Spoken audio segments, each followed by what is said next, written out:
I'm going to say this right now at the start of the video. This is one of the very best books I've ever read. Now, if that's not a good start to a book review, I don't know what is. Hello and welcome to the Simon Oxfizz Book Club. If you are new here, this is the series of videos where we, me and you, the audience, all read a book together and then we talk about it. In addition to the discussion that happens in the comments sections in these videos, there is also a Goodreads group for the book club, which I'll put a link to down there, same place as the comments. It's below me, but it's in the description. It was on the Goodreads group where we picked, by poll, Sapiens: A Brief History of Humankind by Yuval Noah Harari as our book to read. And holy cow, it's amazing. Reading this book felt like I'd lived in a landscape all my life, and then suddenly one day I was invited to climb a really, really tall tower. And I got to the top and I could see all the roads and the connections between the towns that I never even knew existed before. Everything was laid out in a way that was simultaneously enlightening, dizzying, and kind of disorienting. What I'm trying to say is that this book deals with big, big themes. Themes that will affect everybody who has read it, like religion, the economy, why humans are here, and makes connections between subject areas that are not immediately obvious, at least they weren't to me, and really changes your perception about some big, big things in life. On the Goodreads, it was actually accurately, I think, described as the book that you give to an alien, if they could read perfect English, to help them understand humans and what makes us us and all the big, big parts of society. So like I said, the economy, religion, why we are here as a species of humans and not some other species like Homo habilis. And I'll be honest, I went into this book really, really interested in the early stuff. I've always had a fascination with human prehistory and our evolutionary history out of Africa into Homo sapiens sapiens. And that was the hook for this book. And I remember reading this in a park and thinking, "Grah, this is amazing stuff. This is just great. I don't want this section to end." And then after that section, it got onto the agricultural revolution, and I didn't want it to end. And after the agricultural revolution, it went on to all the other revolutions in history, like the scientific revolution and the industrial revolution. And I never wanted it to finish. It was very much like Zen and the Art of Motorcycle Maintenance, which is a very, very high praise coming from me. That's one of my favorite books of all time. As now is this, I'd like to point out. I got to about the last 100 pages, and this was at about, I think, 12 or 1 at night. I just kept reading. I just didn't want to put it down. I had to get to the end. Even though it's non-fiction, it almost reads like a thriller. So you can probably tell I'm a little bit enthused about this book. Like, I think you should read this.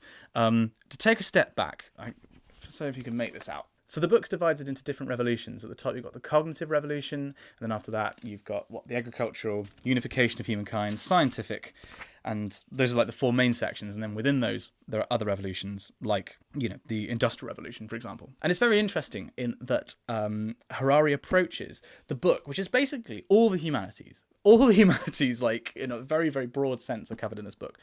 He approaches the humanities as a scientist would, which is interesting because he's got a PhD in history from Oxford. He approaches it in very kind of cold, distant language. Not to say the prose isn't good. The prose is brilliant. It's like Mary Beard. I think it's of a comparable level to Mary Beard's prose in that it's very crisp, fantastic eye for metaphor. No language is used that's more complicated than it needs to be, but it still reads fantastically well. The approach is kind of cold, and so it establishes humans as something that is totally unremarkable. We are just like every other animal, and talks about the fact that it was a competition between species for Homo sapiens to even emerge as the dominant and only, now in fact, human species on Earth. But then, having built up humans as being completely unexceptional, he then shows how in every way humans are completely different from other animals, again in the same kind of distant tone that a scientist would take, by talking about the invention of mythologies, the idea to imagine things that do not really exist in the world. And just the idea, something that comes in early on, I was always going to say it's a spoiler again, I feel like I'm spoiling a thriller. Something that comes in early on is the idea of treating something like a history or a culture or a religion as a series of myths, in that they are things that don't really exist. As the concept of me being, for example, British, there's nothing physically about me that is British, because British is a completely invented thing. It's just something that a huge number of people have collectively agreed, oh yeah, that's real, that's a thing. And he makes the really interesting connection that that's exactly the same with companies. I mean, I think it's Renault that he talks about. If all the people in Renault were to be laid off and the company buildings were sold and everything, under the law and in everybody's minds, Renault would still exist. It's a collectively agreed upon myth. And it's in that vein that he talks about money, about the relationship between capitalism and the scientific revolution. There's some guns, germs, and steel overlap here, actually, in that it talks about why Europe was able to become the colonial masters of half the planet.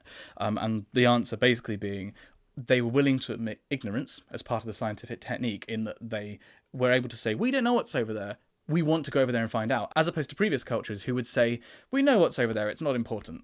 It doesn't matter if they actually knew what was over there, because they almost certainly didn't. They'd say that within our mythology it's fine, it's not a big deal. Why would you want to go over there? So it was that willingness to admit ignorance combined with the capitalist system that in, I guess you call it a hypothesis, in Harari's hypothesis, that led to European dominance. And another discussion that I found particularly interesting, because I'm vegetarian, there's a video about it there, about why you can be vegetarian to save the planet. As a vegetarian, his discussion of the agricultural revolution and the implications for life on Earth in terms of viewing cattle, for example, are some of the most biologically successful creatures ever to have lived, because we breed them. They exist in colossal numbers.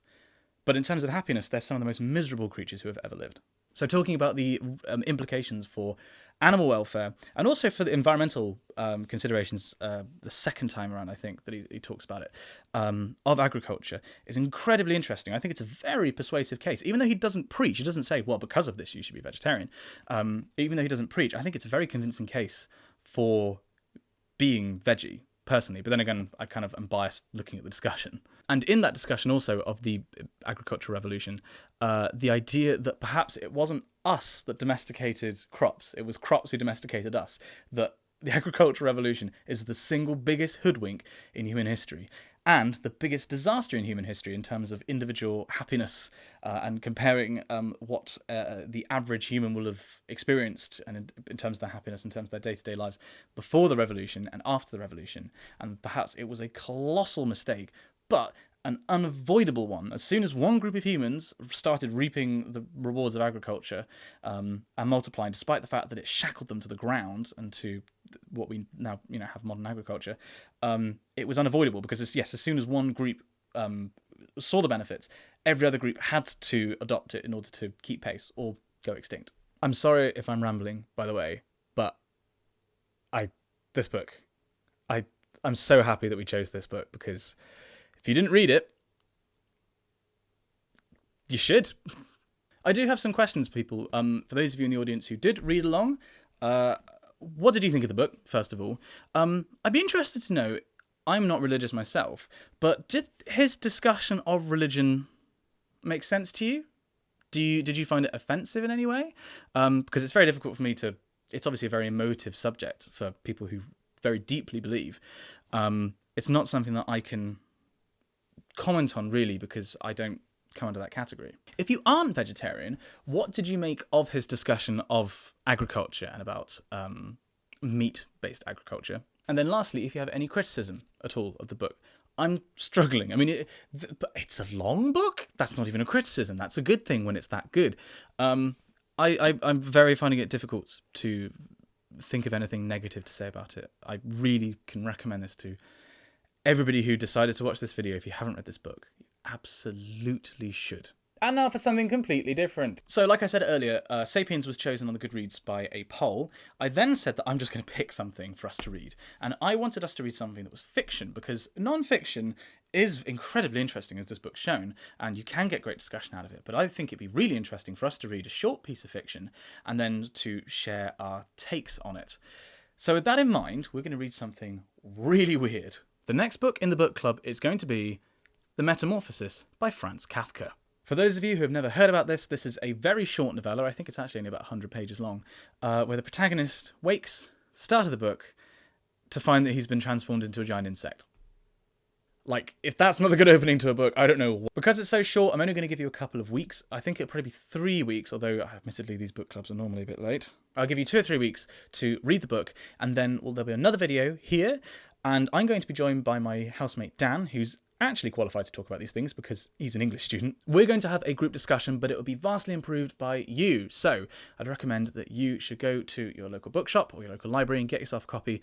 The next couple of weeks, read it, report back here, and then down there in the comments, post what you think. Also, if you'd like to take an active role in choosing what we read together next, then do join the Goodreads group. And thank you very much for watching. Oh, remember to like the video if you liked it. I'm a YouTuber. I'm like contractually obliged to say that. Thank you for watching. I'll see you in the next video.